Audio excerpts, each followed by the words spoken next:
The Storm by Kate Chopin. The leaves were so still that even Bibi thought it was going to rain. Bobint, who was accustomed to converse on terms of perfect equality with his little son, called the child's attention to certain somber clouds that were rolling with sinister intention from the west, accompanied by a sullen, threatening roar. They were at Friedheimer's store and decided to remain there till the storm had passed. They sat within the door on 2 empty kegs.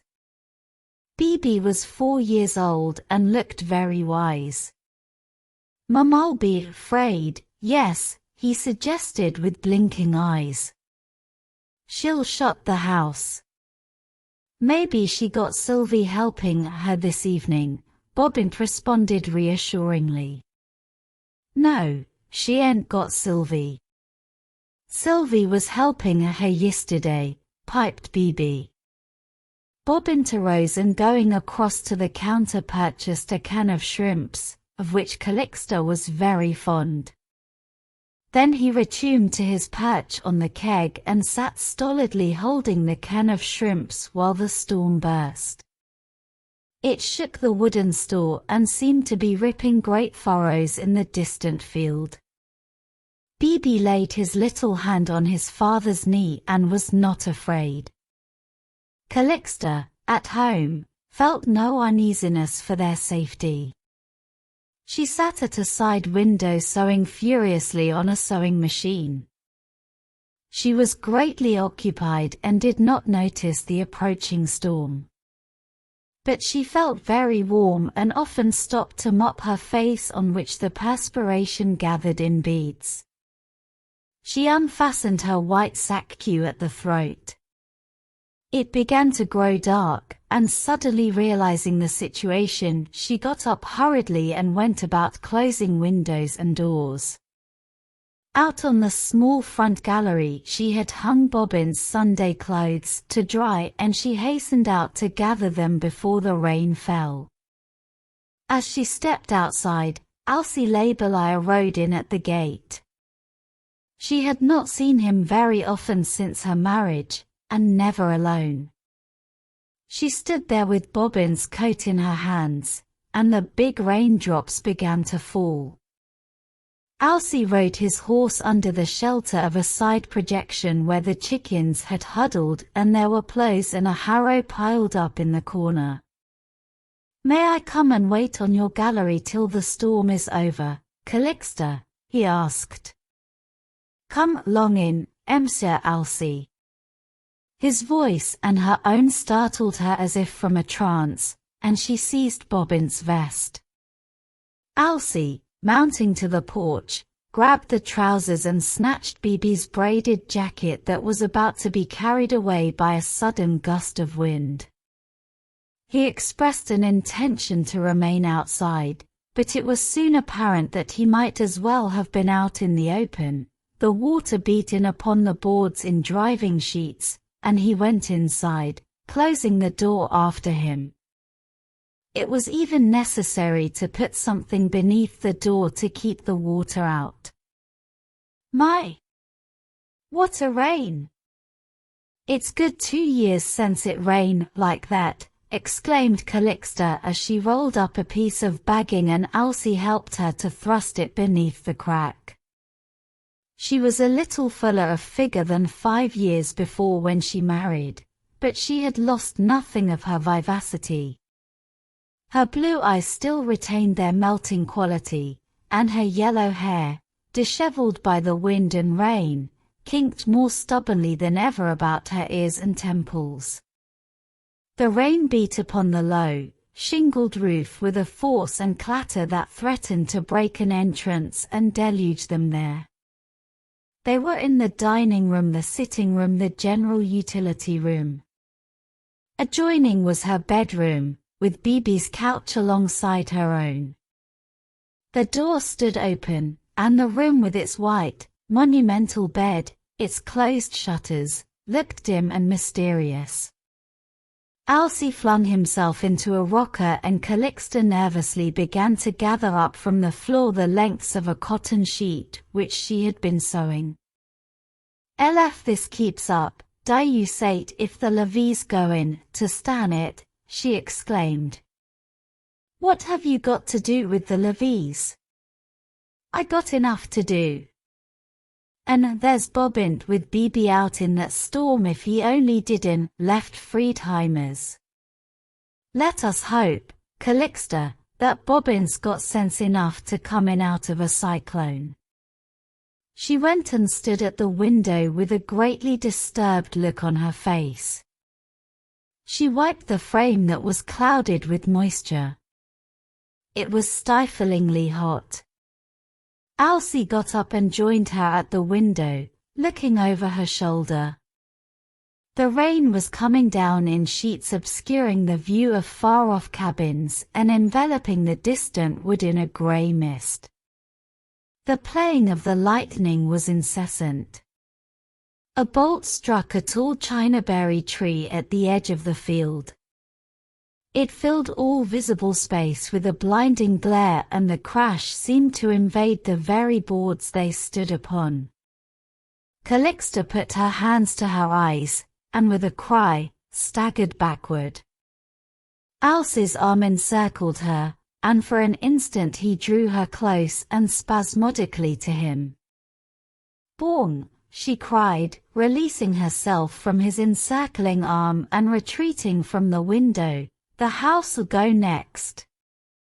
If I only knew where BB was." She would not compose herself, she would not be seated. Alcee clasped her shoulders and looked into her face. The contact of her warm, palpitating body when he had unthinkingly drawn her into his arms, had aroused all the old-time infatuation and desire for her flesh. "Calixta," he said, "don't be frightened. Nothing can happen. The house is too low to be struck, with so many tall trees standing about. There? Aren't you going to be quiet? Say, aren't you?" He pushed her hair back from her face that was warm and steaming. Her lips were as red and moist as pomegranate seed. Her white neck and a glimpse of her full, firm bosom disturbed him powerfully. As she glanced up at him, the fear in her liquid blue eyes had given place to a drowsy gleam that unconsciously betrayed a sensuous desire. He looked down into her eyes, and there was nothing for him to do but to gather her lips in a kiss. It reminded him of Assumption. "Do you remember in Assumption, Calixta?" he asked in a low voice broken by passion. Oh! She remembered, for in Assumption he had kissed her and kissed her, until his senses would well nigh fail, and to save her he would resort to a desperate flight. If she was not an immaculate dove in those days, she was still inviolate, a passionate creature whose very defenselessness had made her defense, against which his honor forbade him to prevail. Now her lips seemed in a manner free to be tasted, as well as her round, white throat and her whiter breasts. They did not heed the crashing torrents, and the roar of the elements made her laugh as she lay in his arms. She was a revelation in that dim, mysterious chamber, as white as the couch she lay upon. Her firm, elastic flesh that was knowing for the first time its birthright, was like a creamy lily that the sun invites to contribute its breath and perfume to the undying life of the world. The generous abundance of her passion, without guile or trickery, was like a white flame which penetrated and found response in depths of his own sensuous nature that had never yet been reached. When he touched her breasts, they gave themselves up in quivering ecstasy, inviting his lips. Her mouth was a fountain of delight. And when he possessed her, they seemed to swoon together at the very borderland of life's mystery. He stayed cushioned upon her, breathless, dazed, enervated, with his heart beating like a hammer upon her. With one hand she clasped his head, her lips lightly touching his forehead. The other hand stroked with a soothing rhythm his muscular shoulders. The growl of the thunder was distant and passing away. The rain beat softly upon the shingles, inviting them to drowsiness and sleep. But they dared not yield. The rain was over, and the sun was turning the glistening green world into a palace of gems. Calixta, on the gallery, watched Elsie ride away. He turned and smiled at her with a beaming face, and she lifted her pretty chin in the air and laughed aloud. Bobbint and Bibi, trudging home, stopped without at the cistern to make themselves presentable.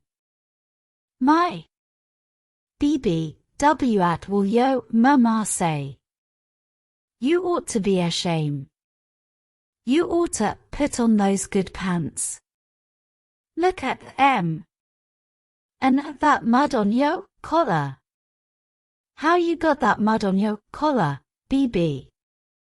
I never saw such a boy." Bibi was the picture of pathetic resignation. Bobbint was the embodiment of serious solicitude as he strove to remove from his own person and his sons the signs of their tramp over heavy roads and through wet fields. He scraped the mud off Bibi's bare legs and feet with a stick and carefully removed all traces from his heavy brogans. Then, prepared for the worst, the meeting with an overscrupulous housewife, they entered cautiously at the back door. Calixta was preparing supper. She had set the table and was dripping coffee at the hearth. She sprang up as they came in. "Oh, Bobbint! You back? My!"